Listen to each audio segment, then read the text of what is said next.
Hello, my name is Will Swinghammer. I am a senior developer at Results Engineering, and I will be showing you the school board resolution form and approval workflow available from Results Engineering. To make large purchases for a school, a resolution needs to be created and approved by the school board members, which can be a time-consuming and paper-intensive process.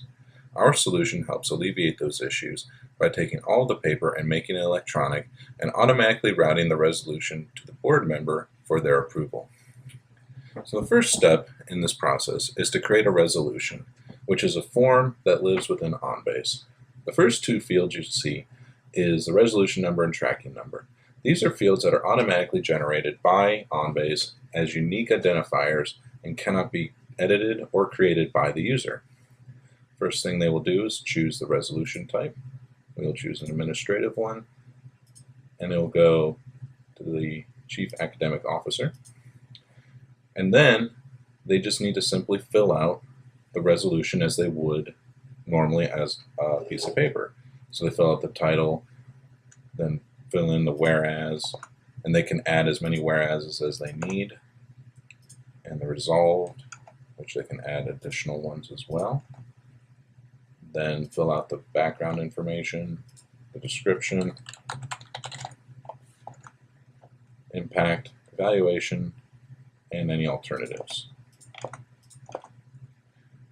The certificate for the school district can be automatically put into the resolution form itself, and for different resolutions you can add additional certificates as well. If there was a bid, you can enter the bid number. If it's an equal opportunity affairs, you can decide if it's a compliance, or if there's pending, we're going to choose not applicable, and then fill out the amount of the resolution. To fill in the account number description, we can actually hook the electronic form directly to a financial management system and understand who the user is that's trying to fill out the resolution and populate automatically the account numbers for it. So if they start typing in a number, we can grab that information just like you would in a Google search and fill it in and automatically have it fill in the department that it's coming from. In this case, we have the athletic department. We're going to appropriate $50. And we can also do the same thing that we did with the account number with the vendor number. So if we start typing in a number, it'll fill it in. It'll fill out that it's Pyramid School Products. And you can add this as many times as you need to. Same thing we're doing right there.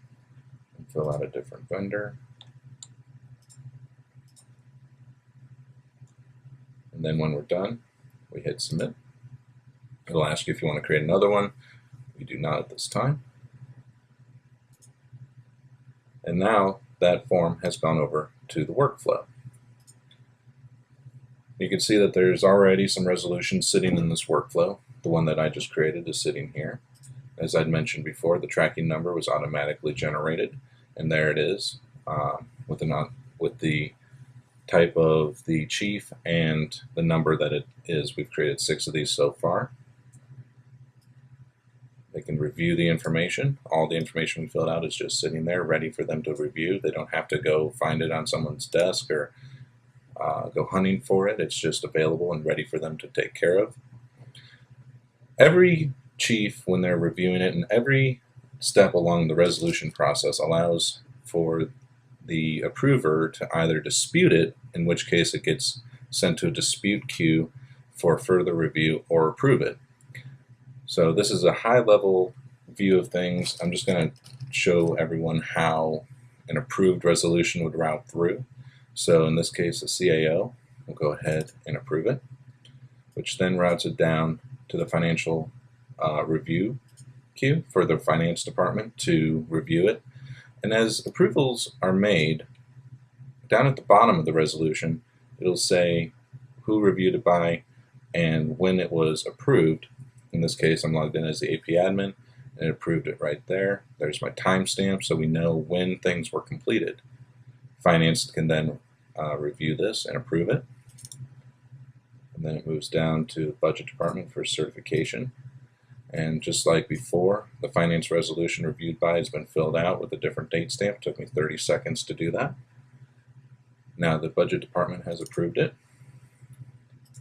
and so on along the chain. And as you can see, there's always a spot for department to dispute the resolution and send it for further review. Budget department certification has been stamped on there. We're going to go ahead and approve this. Now it's sent off to the CFO for review as well. The stamp has been completed.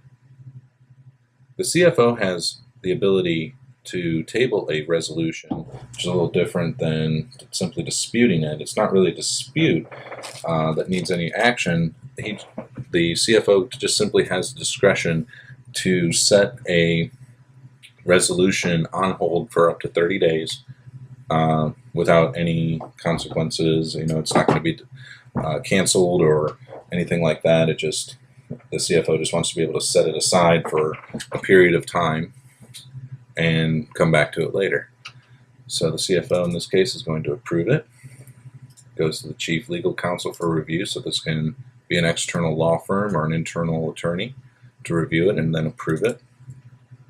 And now that it's down to the CFO for one last signature, go ahead and apply. We can apply a digital signature in this case so they don't have to print it. And once they've approved it and signed on it, then the resolution has been finalized and can be stamped with a resolution number. So now if we open it up, a resolution number has been generated automatically again. The users didn't have to do anything. The system did that automatically. It's a unique identifier that they can use to always go back to it. And the resolution has been routed, obviously, in this case, very simply and quickly to all of these approvers. But in a real-life scenario, we could take a situation where it might take them several weeks to get it to everyone in front of their desks and approved, and get it to them within potentially days and get the business of the school district moving. I'd like to thank you for watching this video. If you'd like to learn more, please visit our website at www.reeng.com or call 614-899-2950 and then select option 0. Thank you very much.